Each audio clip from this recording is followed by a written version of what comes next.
Hello everyone and welcome back to episode 181 of your favourite Formula 1 show. Yes, Knowing Wheel is back this week with kind of a hybrid episode, to be completely honest. Obviously, we're now into the depths of Formula 1's triple header. Jamie is still in the US. How is it going? Have you been shot yet? I've not been shot at. It's extremely warm. And I see people in the UK complaining it's a little bit hot right now. Don't start this. That it's what, 25 degrees if you're lucky in Celsius? It was 27 earlier on today. It is still 25 degrees currently, but my room is boiling. So it's peaking at 35 today here, and it will get down to 28 if I'm lucky in the evening. So, but what's your humidity? Very high, like 80-90% or something. Oh, yeah, but that's not quite the 100% we pretty much live with in the UK, is it? No, it's true. But I cannot walk from my air-conditioned house to my air-conditioned Oh, yeah, that's right. Throw in the air conditioning. Throw that in. I'm just here melting in my room. I'm having a great time. I just had barbecue chicken for lunch. You know, what more could you want? Nice. But yeah, I mean, that's Jamie and I's first argument of the night, wrapped up nice and early. But we're also in a bit of a time constraint because we both want to watch England get knocked out of the Euros as well. So yeah, we're kind of hoping. How long is it away? How long are you away for, Jamie, again? I'm back on. No, I'm not. I'm back a week on Friday. Oh, okay. So after it's currently the Tuesday. Header. Yes. Oh no, so a week and a half or. A week and a half, yeah. Okay, that's all right then. So we might be able to do. So I'll catch the last race. I'll catch Silverstone in the UK.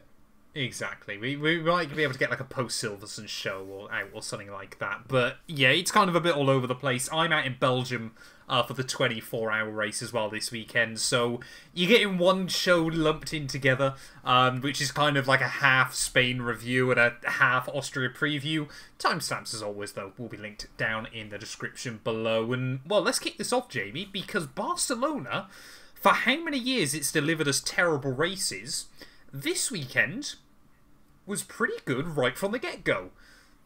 It was, and you had, as we spoke about last week, the kind of whole narrative about, this is quite season-defining because are McLaren good, are Ferrari still good like they were in Bahrain, are Mercedes okay now that Russell's got this pole position? And the answer to those was kind of mixed, but overall was a yes. McLaren are right there, especially Norris this weekend, and Mercedes weren't just a flash in the pan in Canada. They look like they're here to stay at the front of the field. And has Lewis Hamilton messed up going to a team that Mercedes are definitely faster than right now? I think definitely faster than is a bit unfair. Mercedes still haven't won a Grand Prix this year. Ferrari have. They've won two. Eh? Ferrari have won two Grand Prix. I completely forget about Australia. Yeah, they have won two Grand Prix this year, haven't they? Still, they're the only team where both drivers have won. Both drivers have won. Yeah, true. Which is quite. They probably will remain that way for a while. Maybe. I think actually no. I genuinely don't see Checo winning one this year. I don't. That is quite funny, Piastri. Isn't it? Yeah, probably. Piastri might win somewhere, although the way he's been driving recently, I think once you're back in the UK, we need to sort of really deep dive into that. I don't know what I'm saying anymore. It's too warm.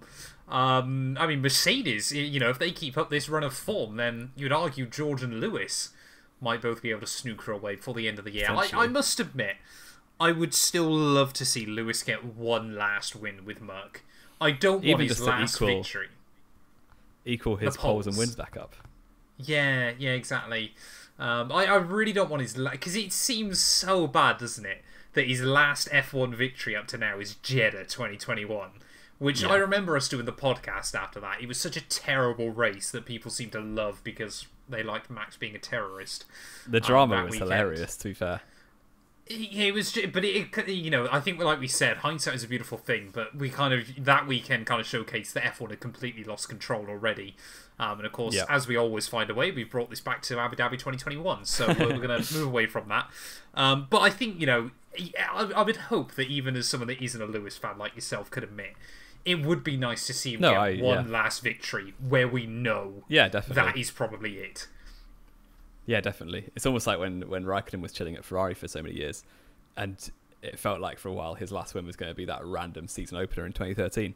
But then eventually, he got that fairy tale last win in USA, which we all knew he was on his way out of Ferrari and on his way out of, a competitive car, realistically, for the rest of his career.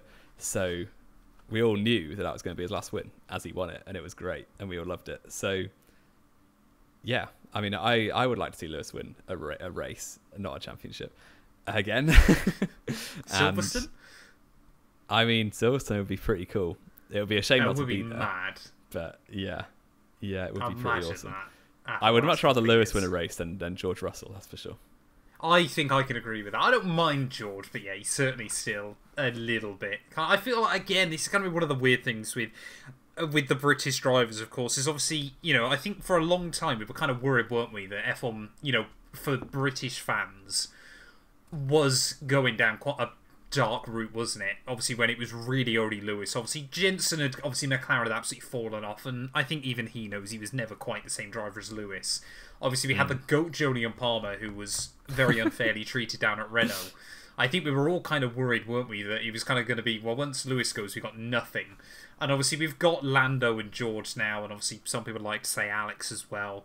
And I'll be honest, out of the three of them, I like Alex the most. Ultimately, Alex, Albon is probably my favourite out of the three of them. From a solely personality perspective, he's, the one I can absolutely see myself rooting for the most. Yeah, I still like Lando, I still like George, but as we can discuss from this weekend, both a little bit of a bottle job in recent times. I mean, I really like Lando Norris. He's probably, if it was Norris against Max in a championship fight, I would struggle to pick who I want to win in that way. Well, it's going that way this year. Well, Lando, for the first time ever, is P2 in the championship. Max has still wrapped this championship since Bahrain, not going to lie. Since pre-season testing. So come on, Jamie, that builds up the hype to keep viewers sticking around. Yeah. I mean, Norris is definitely going to win the championship. It's definitely not 7-1 in wins so far. Yeah, I do like Norris, but he should have won a lot more races than he has won this season. That's a hot take, maybe, but no, I'm completely with you. I'm completely with you. I mean, well, let's talk about this, shouldn't we? Because obviously qualifying, I think no one was really expecting it once Max had set his final lap time. But Lando got the better of him. He did. And I was saying this the last couple of episodes, wasn't I? That the Lando, there's only so many times where you can qualify within a tenth of that Red Bull and never get the better of it. And this was... I'm hoping Lando's kind of viewing this as a critical first step of proving that he can... but I meant sort of more for how things are squaring up at the moment. Yeah. You've got to have that ultimate belief that you can go quicker than the rival. Yeah. And this is, obviously with the exception of Monaco, the first time he's really got the better of Max. I love the fact as well in his post-qualifying interview that Lando said, without a shadow of a doubt, this is the best pole lap he's ever done. When he's literally got two to choose from. And one of them was 3 years ago. Yeah. And Max was starting at the back of the grid, so I don't think he qualified there, did he? No, he didn't. And still finished second. But yeah, the luckiest P2 ever. That doesn't get talked about enough. As people go, oh well, Hamilton was lucky in Hungary. Max was going to finish seventh or something, wasn't he? He got rattled by Alonso all weekend. He was going to lose so many points there. Exactly, wild. Still finished P2. But yeah, I mean. Yeah, so obviously Lando got the better of Max in qualifying, despite the fact, obviously, they were both about 3/10 clear of everybody else. And like we kind of said, this track, I feel like probably not as much as it was when we had the chicane in place still. Certainly not suggesting I want the chicane back. But we really did say, this track was going to be one that really kind of allows us to work out the pecking order. Yeah. So Red Bull and McLaren, I think you could argue, are pretty much even at the top. Yeah. Mercedes, though, I think to the surprise of many, got the better of Ferrari this weekend. Yeah, clearly. They had an arm's length, really, didn't they? So, yeah, Sainz especially I think half a tenth is not an arm's length in qualifying. No, exactly. But, yeah. But Sainz was quick in practice and seemed to be, almost the favourite for pole based on the FP3 times. But, yeah, for whatever reason, Mercedes got the better, and it was Hamilton P3, Russell P4. Again, 3/10 off the front row, but... with the second McLaren and the second Red Bull both having a pretty poor session by Piastri standards. Perez actually had a good session by his standards. He made Q3. Exactly. So, it worked out well for the Mercedes back in the second row. right up there. So I mean, they were what? It was both Ferraris and both Mercedes covered by less than half a tenth, wasn't it? In the end, it was absolutely wild. But I think ultimately, both of those cars still lack that kind of ultimate pace. I think the Red Bull is probably still, in terms of just theoretical limits, the best car. I would say though McLaren. Well, this is what I was going to say. I think McLaren are fractionally down. But obviously, on a track like Barcelona, especially in qualifying, they are so much better on their tyres than everybody else. McLaren have absolutely figured out a way to work the tyres like nobody else can at the moment. And whether that's down to the car or whether that's down to the way they kind of understand the Pirelli rubber, but I would say McLaren probably have a better all-rounder, obviously, in the real world than Red Bull do right now. But I would say Red Bull still, theoretically in a wind tunnel, have a car that can just slightly, generate more downforce or have more aero. Potentially. That kind of thing still. But in the real world, obviously, that's not everything in Formula 1. Yeah. And this weekend as a whole was a great example of Verstappen being the difference, I think.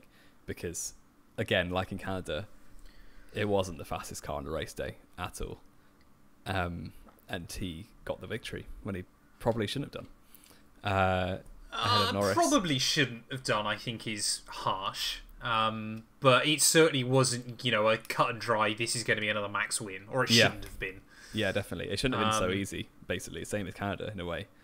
Well, I don't think he ever felt it was easy. No, but he should have had a car right down the back of his neck, which he hasn't done for the last 2 races now. Yeah, exactly. I mean, well, let's talk, obviously, as we move into the Grand Prix, though, of course, it was all eyes on those front two, wasn't it? Because there really was this kind of belief that, it might well be who's ever leading at Turn 1 has got a huge advantage here. First of all, loved the fact that Lando was not afraid to get the elbows out with Max at the start there.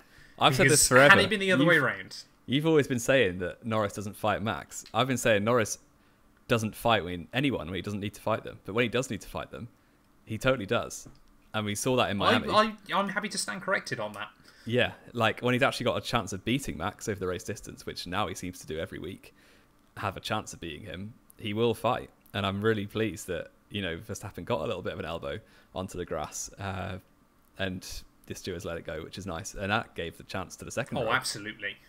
Exactly. Well, this was the big one, wasn't it? Because George Russell, I would argue, well, put it this way, had Fernando Alonso done that at that Grand Prix, that would be overtake of the year done. Probably would be. It was phenomenal. I was amazed. Worldy. I actually forgot he started 4th for a bit. I thought he was 3rd because of how good it was. Hamilton just got a terrible start, didn't he? Yeah. But the fact he was able to fling it around the outside, it looked like he was going straight off. But he just got the grip out there on the racing line, I guess, and took the lead. And he's one of his own best fans, isn't he? He always bigs himself up for big overtakes and big moves. Oh, yeah. So he would have been absolutely loving it, I'm sure. Well, I mean, I think what I loved more about that as well, though, with George, was I genuinely think in that moment, because I think, we spoke about this so many times over the last couple of years, haven't we, of obviously how much the psychology plays into it.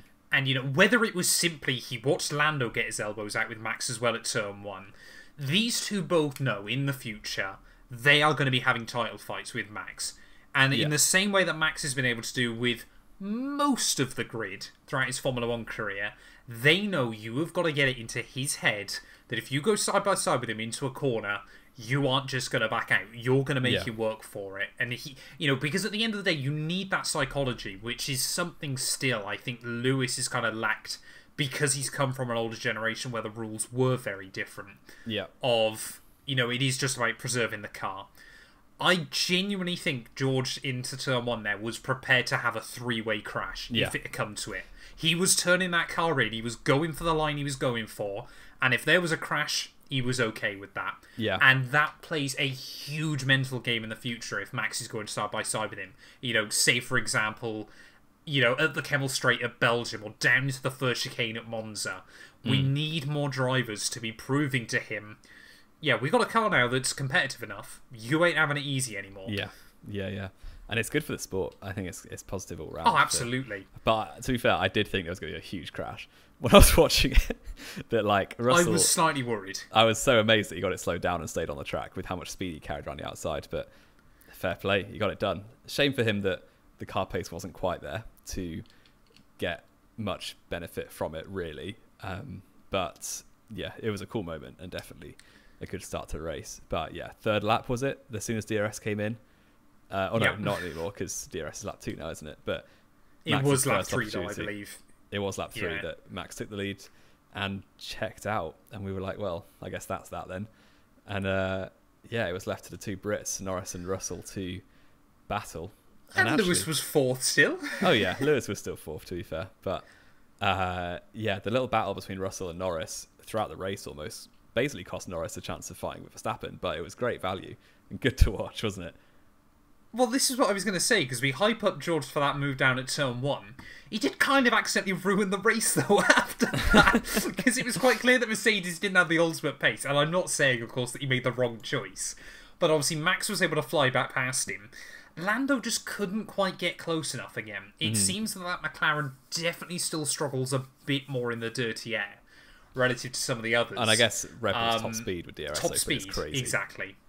Exactly. That thing still works so well in a straight line. And, that's what I mean when I go back to, again, those hypothetical all-out limits that Red Bull still has the advantage on. Don't get me wrong, I agree with you, Max is making the difference in some of those occasions at the moment, but he has still got a car that kind of suits the way Formula 1 races tend to play out at the moment as well, which can, on paper, not really make a difference when you look back, but when you kind of really dive into the races and you're watching them live, you realise how much of an impact that can have.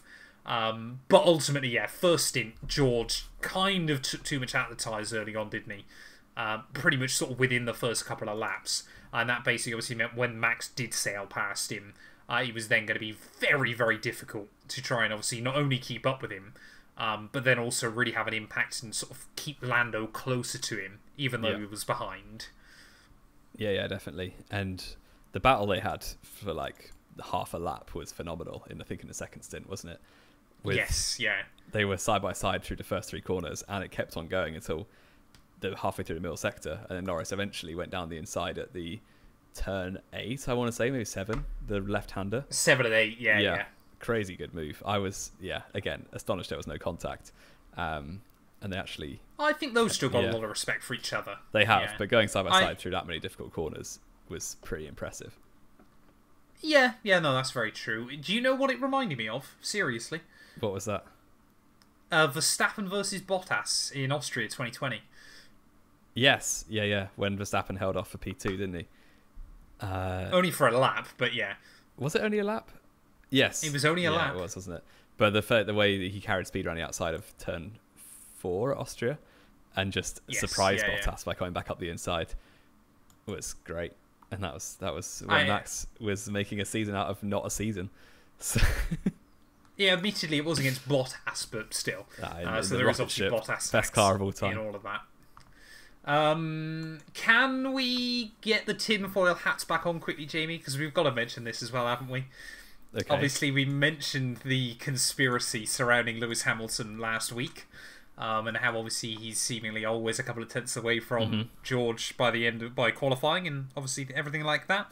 Obviously, Toto Wolff came out saying that that's obviously completely ridiculous, and there've been an email apparently sent from inside the team to media and things like that about it as well. That apparently would have brought evidence.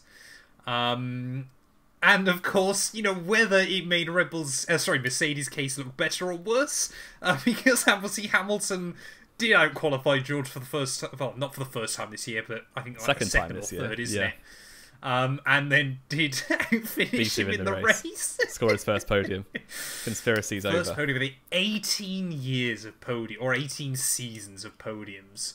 Is wild. But it did genuinely make, not tear up, but maybe a little bit sad, of course, because it's something I hadn't really thought about recently.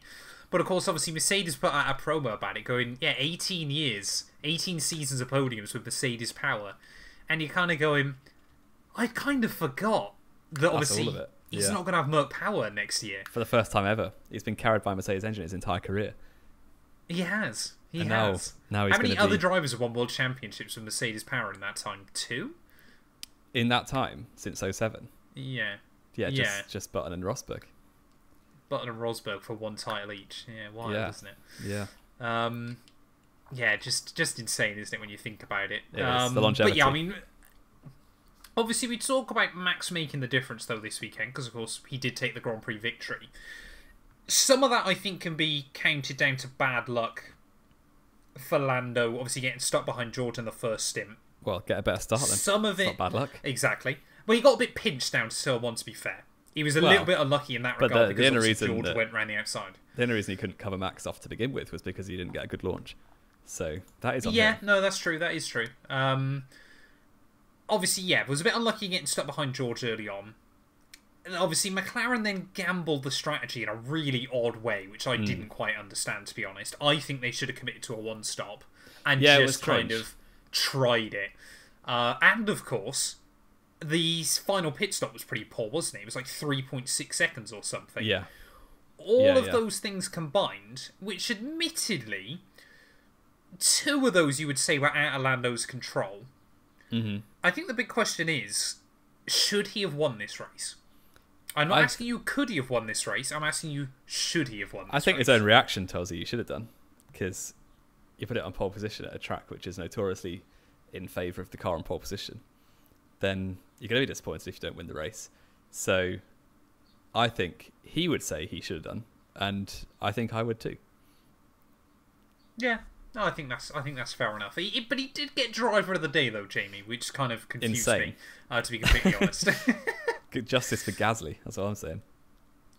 Yeah, no, Gasly did have a very nice. Is that his first points of the year this weekend? No. Or has he He's had scored 4 in a one row. before? Has he?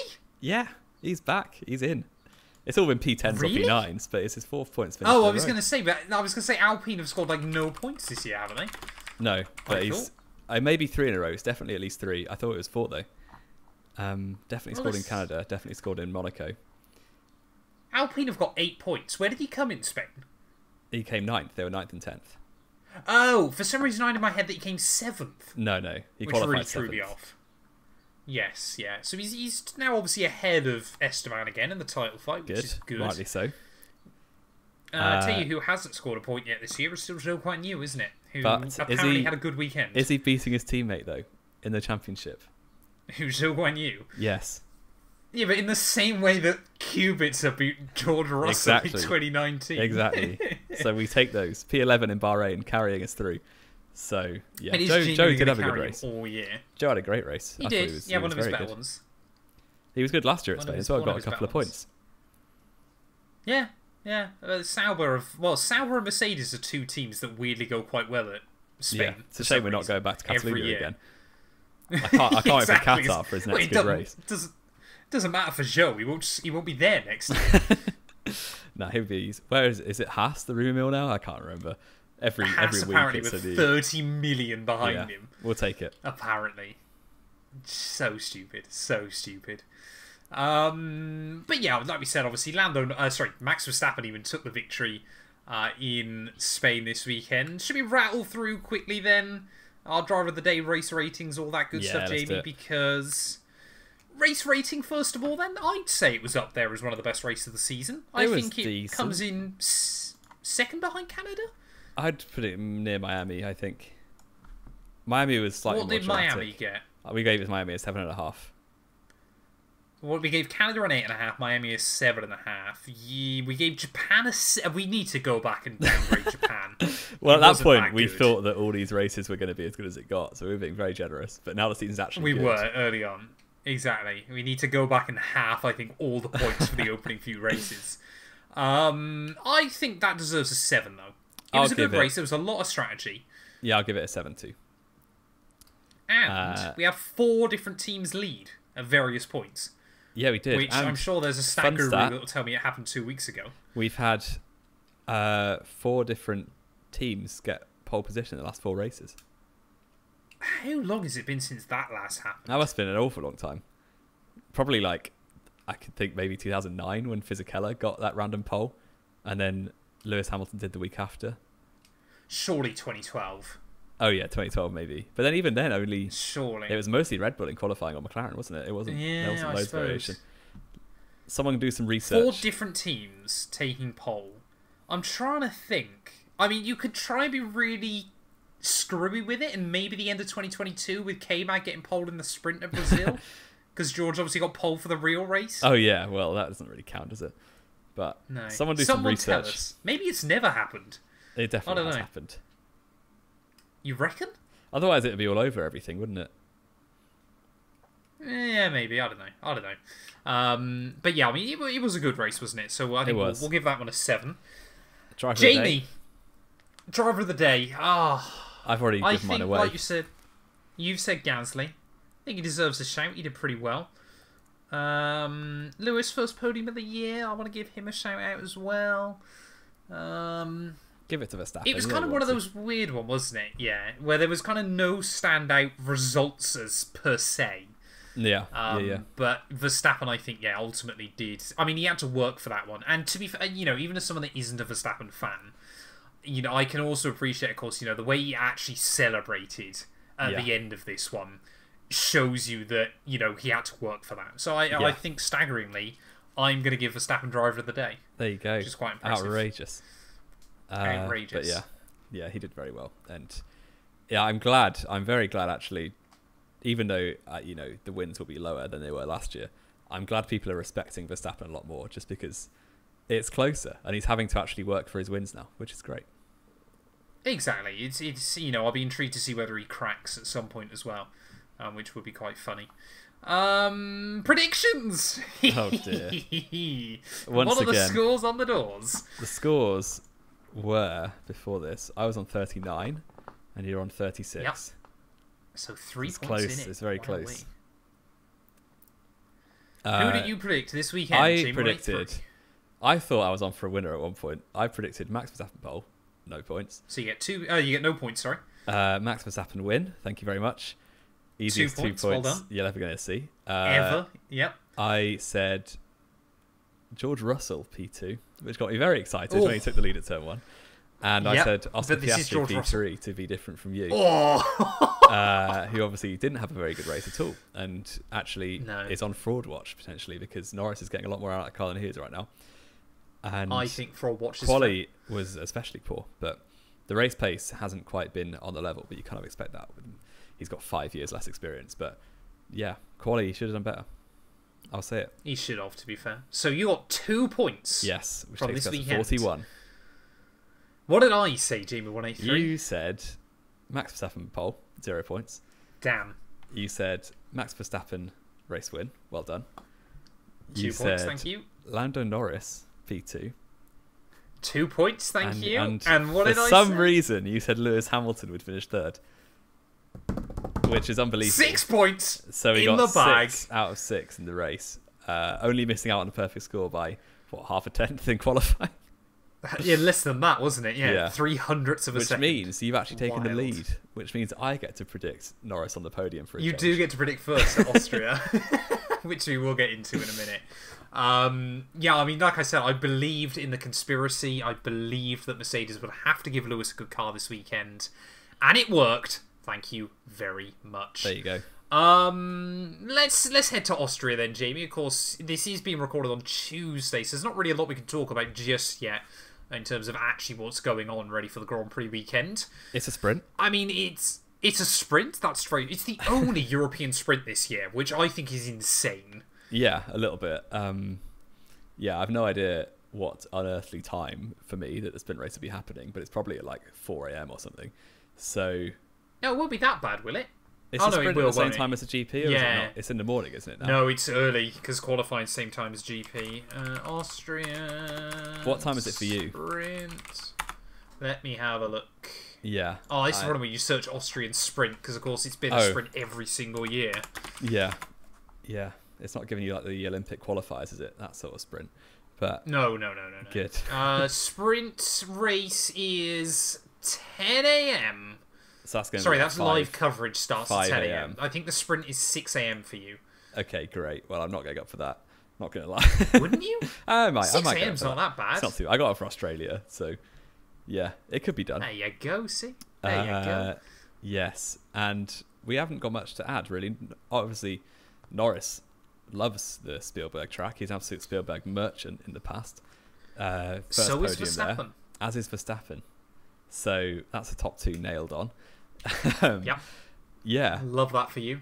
Yeah, exactly. So it's always been quite a good race. I absolutely love it when it's boiling hot over there and the tyres just disintegrate, which gives you plenty of strategy variation. Hopefully that happens again. And we might get another good race. Crossed. Exactly. But yeah, it's a great little track. We've both been there. You almost saw Jolyon Palmer score a point. I did. I was gutted. I remember that well. Even to this day, 7 years on, Jolyon was robbed late on in the day there. P11 would have been his first ever points, I believe, at the time. Oh no, he did score a couple at the end of 16, didn't he? He got one in 16 in Singapore. Yeah, no, Malaysia, wasn't it? Malaysia, yeah. He did really well at Singapore. Never forget that. That's the year after. I mean, let's be fair, Jamie. We know what's going to happen now, don't we? Because obviously, this is the only show we're doing this week. Yeah. Every single driver transfer for 2025 is going to happen. Yeah. Yeah. So I mean, let's rather than doing predictions for the Grand Prix, let's predict predictions where everybody's going. Yeah. Let's just try and edit this in so we know, obviously, that we've got it right. I can't believe Carlos Sainz has signed a deal with Alpine for next year. Esteban Ocon is going to Chinese Formula 4. That one I can see. Kimi Antonelli's in the Merc. And Liam Lawson's going to Sauber. He is. That one I actually do believe. The rest of them I'm not so much. But do you believe that? Do you think that's happening? I think that would be great. It makes a lot of sense. Because Audi are kind of... Obviously, Sainz is everyone's first choice. But it looks like, in my head, he's gone to Williams. Which obviously means he won't go to Williams by the time this airs. But as of right now, I think that's written that off. If Sainz goes to Williams, you've got the choice of kind of Ocon, Bottas, Magnussen. I guess you've got Maloney if he keeps on doing all right, which he isn't really at the minute. Paul Aaron is apparently really good now. Or you've got Liam Lawson. That will collapse still. Yeah, that will collapse this year, don't worry. Or you've got Liam Lawson, who's just chilling, not going to get a seat at RB for some reason, and willing and quite cheap. So why not? Can I bring up another alternative that I'm staggered is not getting thrown around? Yes. Perhaps Sauber's junior driver? Théo Pourchaire. Théo Pourchaire, reigning Formula 2 champion. Hasn't he just got binned off from IndyCar? He's been absolutely screwed in IndyCar for Nolan Siegel, of all people, which I don't understand the hype for. But that's because I don't watch any of the Indy Lights series. How is Théo Pourchaire suddenly now rubbish, without any hope of driving in? No, he's not rubbish. He's just screwed over everywhere he goes. Why is no one interested now? I don't get it, because I guess his last season of F2 wasn't particularly glowing in terms of people kind of expected. He won the title! He did, but he won it at he made an absolute meal of it, didn't he? And everyone was kind of like, right, this is the time. Hang on a minute. Let's not forget, your man, Zhou Guanyu, took 3 years. He's now 42 by the time he won it. And he didn't actually win it. He came second. He came third. Was it third? Who else did he lose to? He lost to Schwartzman. And... Did he? Yeah, he lost to Schwartzman, I think, in the end. Oh, I love Zhou Guanyu as a person, but how on earth has he maintained this? That's the thing. Once you get your foot in the door in F1, you're fine. Because similar with Lawson, he finished third last year, and he's got much more of a shout than Pourchaire does.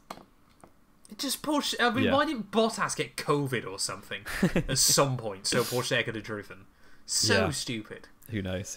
So stupid. He's an option too, but I like the Liam Lawson shout a lot. I do like Liam Lawson. I always have done. That's why his F2 career fell apart. Yep. And I think it'd be a great move, and that would give Hulk and Lawson, which is like my dream lineup. I think you would have a trouser accident when that lineup gets announced. I think I can control myself slightly better than that, but yes. Fair enough. Do you want your quiz? Yeah, let's rattle the quiz off within very quickly. Let's rattle the quiz. England start in 7 minutes. England start in 7 minutes. They're going to lose. It's okay. Your quiz this week, Jamie, is really simple. Okay. You've got a minute. I'm going to give you a minute. I believe there are 16 answers to this one. 16 2, 3, 4, joking? 5, 6, 7, 8, 9, 10, 11, 12, 13. Yeah, 16. I'm going to give you a minute and a half then, because I'll be nice. Okay, good. Really simple. Really simple. Mm-hmm. Obviously, we're at the Austrian Grand Prix this weekend. We are. Name me every Austrian was what I was trying to say. Grand Prix driver. Oh, there's loads of minnows. Now. Alex Wirtz. Yes. Gerhard Berger? No, he was German, wasn't he? Yes. Oh, really? No, he's Austrian. Karl Wendlinger. Yes. Niki Lauda. Yes, I was worried you were forgetting that one. Austrian. Helmut Marko? Yes. Really? Wow. Yeah, 10 Grand Prix, 9 starts. Nothing to show for it. Austrians. There's no more winners or champions, are there? No. I don't think so. Well, this is going to be fun. No, there is another winner. There is another winner that you will definitely have heard of. Really? Austrian. Yep. You got 43 Ratzenberger? seconds. Was he Austrian? Yes, he was. That's 6. There's 16. Never won a Grand Prix, though. Yeah, 16? That's so many. Friesacker? Yes, 7. Where did that come from? Fantastic. Dornbos? No, he was Dutch, wasn't he? He was Dutch. 18 Austrian seconds. Race. Can I get the era? Like, you've got one from the 2000s. De Matter? No, he was definitely not Austrian. No. 4, 4, 3, 2. I bet he 1. drove for like Minardi or something. Time is up. So you said, obviously, Helmut Marko, Niki Lauda, Gerhard Berger, Karl Wendlinger. Somehow you got him. I listened to a podcast of his Roman on Ratzenberger. That's the only reason I got that. Okay. Alex Wirtz, Patrick Friesacker. Was that the ones you mentioned? 1, 2. Who was left? 3, 4, 5, 6, 7. Yeah, so those are the 7 you mentioned. You forgot one. Raced for Red Bull in the 2000s. Christian Clean. I quite like Christian Clean.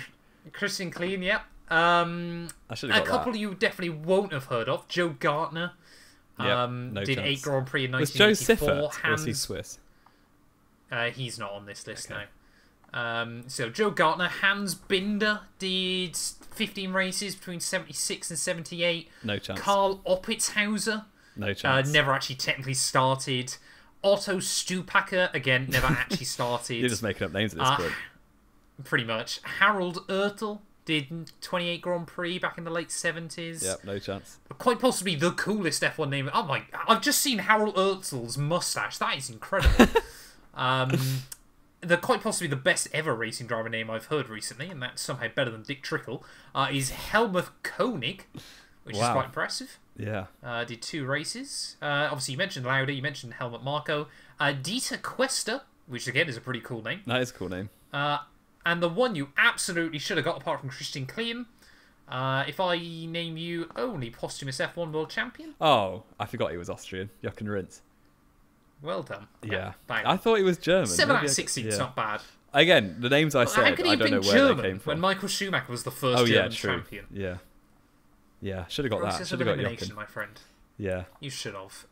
I think the last thing we've got to do then is Austria predictions. There's 10 points available this weekend, isn't there? There are. This is a sprint. And I get to go first. So I will square away Max Verstappen on pole for the first time in, the second time in 5 races, wouldn't it? Lando Norris, sprint win. He loves a sprint. Oh, okay. Max Verstappen Grand Prix win. Yep. Norris second. Yep. And Oscar Piastri. I keep saying Piastri. I don't know why. You keep putting Piastri in there. You've done what I used to do. Yeah. Go ahead. Okay, so you're saying Max Lando, Oscar. Yeah. I'm going to say sprint win, because it's sprint. Yeah, sprint is before qualifying, isn't it? Oh, yeah, true. To keep it simple. So you're actually saying Lando, Max, yes. Lando, Piastri. I'm going to say Max Verstappen, sprint win. Lando Norris, pole position. Interesting. We're going alternate. Yep. Lando Norris Grand Prix victory. Great. Max Verstappen P2. Yep. Fantastic. And I'm going to say Charles Leclerc P3. Interesting. Ferrari back to form. I'd be a little bit surprised. This is not a bad track for them in recent years. No. It's not one that they're perfect at, but it's not one they're bad at either. So we're going to take that. There you go. We're going to take that. Let us know your predictions. There we go. Have you wrote them all down, have you?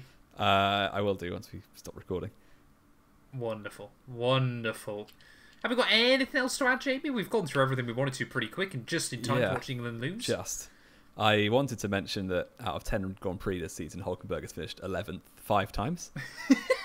Just couldn't let the podcast go without that because, that's deeply unamusing. But there we go. So funny. And one of the other 5 times, it was Joe P11. So that was frustrating you've had a 60% success rate so far this year of your driver not doing that well. Well, finishing P11 is pretty well in this Alba, so... We also, at some point, Jamie, need to do a big Formula 2 rant, because this is the year that Formula 2 has been exposed as a non-equal series. Is ridiculous. I don't know what's going on. But the fact that Jack Crawford can win a race... says everything you need to know. Yeah. Everything you need and to know. And Behrman's still about 17th, isn't he? He is. He's just... I mean, Primo just cannot build a Formula 2 car, apparently, which is staggering. It says everything you need to know, and Campos are winning. Yeah. Campos, Jamie, are winning. Although, they tell you what, the constructors fight in F2 this year is wild so far. Yeah, well, they've had 10 winners have a look at that. in how many races? Like 16 races or something? Is it that many? I thought it was only about 12 or 14. Well, so, F2, currently, this year... Why am I looking at 2022? I don't care. Oh, Joe Guan Yu. Is currently Campos, 120... High-Tech 119, MP 112, Invicta 105. Invicta Racing. I think Bortoletto will probably end up winning the championship, if you ask me. But I would like to see Aaron win it, just because he's an absolute nobody, and it's quite fun when they win it. It would be quite funny. Yeah, exactly. And he's good for Estonian motorsport as well. Yeah, which we love hearing the Finnish national anthem on the podium. Eh? Estonia and Finland have the same national anthem. Is it the same? It is. They do, don't they? Yeah, I forgot about that. There you go. Fun trivia for the day. An obscure fact. Exactly. There you go. You can tell that one to your friends. Although then again, if you say that fact, you probably don't. You probably don't have any friends. Yeah. Thank you all, as always, so much for listening. If you have enjoyed, please do make sure you drop a sub, drop a follow, all that good stuff. Jamie and I will try and resume to normal service at some point in the near future. But yeah, thank you all as always for sticking by, and we'll be back very soon with more Formula 1 content. It's coming home.